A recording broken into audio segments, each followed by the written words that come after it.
Hello అండి, అందరికీ praise the lord. ఎలా ఉన్నారు? హ్యాపీ అండ్ హెల్తీగా ఉన్నారా? సో ఇవాళ మనం మార్కు సువార్త 3వ అధ్యాయము 1-5 వచనాలు చదువుకోబోతున్నామండి. మీరు కూడా మీ బైబిల్స్ని ఓపెన్ చేస్తే చూస్తూ చదువుకుందాం. సమాజ మందిరములో ఆయన మరల ప్రవేశింపగా అక్కడ ఊడ్చి చెయ్యి గలవాడు ఒకడుండును. అచ్చటి వారు ఆయన మీద నేరము మోపవలెనని ఉండి విశ్రాంతి దినమున వానిని స్వస్థపరచునేమో అని ఆయనను కనిపెట్టుచుండిరి. ఆయన నీవు లేచి మధ్యను నిలువుమని ఊచ చేయగల వానితో చెప్పి వారిని చూచి విశ్రాంతి దినమున మేలు చేయుట ధర్మమా, కీడు చేయుట ధర్మమా, ప్రాణరక్షణ ధర్మమా, ప్రాణహత్య ధర్మమా అని అడిగెను. అందుకు వారు ఊరకుండిరి. ఆయన వారి హృదయ కాఠిన్యమునకు దుఃఖపడి కోపముతో వారిని కలయచూచి నీ చెయ్యి చాపుమని ఆ మనుషునితో చెప్పెను. దేవుడి వాక్యం ఇంతటితో దీవించునుగాక. ఆమెన్. ఒక చిన్న ప్రేయర్ చేసుకుందాం, ఏకీభవించండి.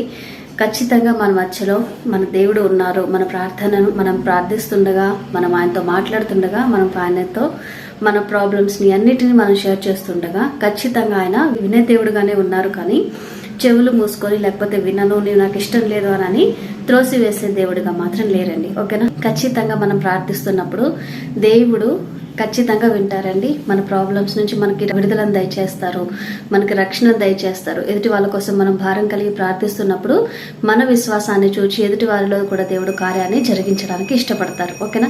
అంతేకాని ప్రార్థన చేయకుండా ముందే దేవుడు వినరేమో, దేవుడికి ఎంత చెప్పినా నాకు సమస్య నుంచి విడుదలలు పరిష్కారాలు రావేమోనని మనమే డిసైడ్ చేసుకొని దేవునికి దూరంగా ఉంటే నష్టపోయేది మనమేనండి. దేవునికి ఏమాత్రం కూడా నష్టం లేదు. ఓకేనా?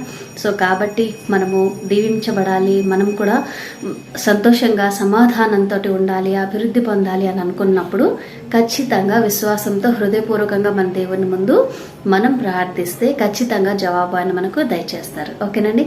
సో ఒక ప్రేయర్ చేసుకుందాం, మరి ఏకీభవించండి.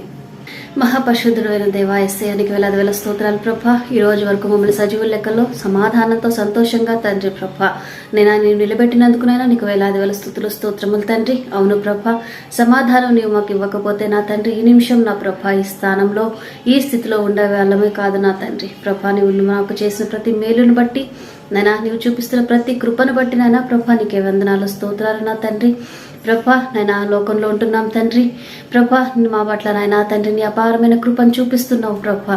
నైనా వాటిని మేము తెలుసుకొని ప్రభా నైనా నీ జ్ఞానంతో నడిచేవారిగా నైనా ప్రభా నిలబెట్టమని ప్రభా ప్రార్థిస్తున్నాను తండ్రి. నైనా ఎవరికి కుటుంబంలో అయితే చీకటి అంధకార శక్తులు రాజ్యమేలుతూ ప్రభా నైనా సమాధానం లేకుండా ప్రభా ఉన్నారో తండ్రి, ఆ కుటుంబాలకు ఉన్న యజమానిగా నిలబడండి తండ్రి. కుటుంబంలో శాంతిని, సమాధానాన్ని, నెమ్మదిని ప్రభా దయచేయండి ప్రభా. నైనా నీకు వందనాలు స్తోత్రాలు ప్రభా. ఫైనాన్షియల్ ఎరుకులు ఇబ్బందుల్లో ఉన్న వారిని జ్ఞాపకం చేసుకోండి యేసయ్య. వారికి నైనా నీ హస్తం నైనా తండ్రి ప్రభా చాపిన ప్రభా, నైనా నీ ఆకాశ పాకిలు విప్పిన తండ్రి ప్రభా నీ సహాయం దయచేయండి తండ్రి. నైనా ప్రభా నా సమస్యల నుంచి ఎలా బయటపడాలో తండ్రి ప్రభా నీ జ్ఞానంతో నైనా ప్రభా నైనా నీవే నింపి నడిపించమని ప్రభా ప్రార్థిస్తున్నాను తండ్రి ప్రభా. ఎవరికైనా తండ్రి అనారోగ్యంగా అస్వస్థతలతో ఉన్నారో ప్రభా జ్ఞాపకం చేసుకోండి తండ్రి. వారి కోసం మేము ప్రార్థిస్తున్నాము నా ప్రభా. వారి మీద నీ యొక్క హస్తాల నుంచి నా ప్రభా నీవే స్వస్థపరచమని ప్రభా ప్రార్థిస్తున్నాం తండ్రి.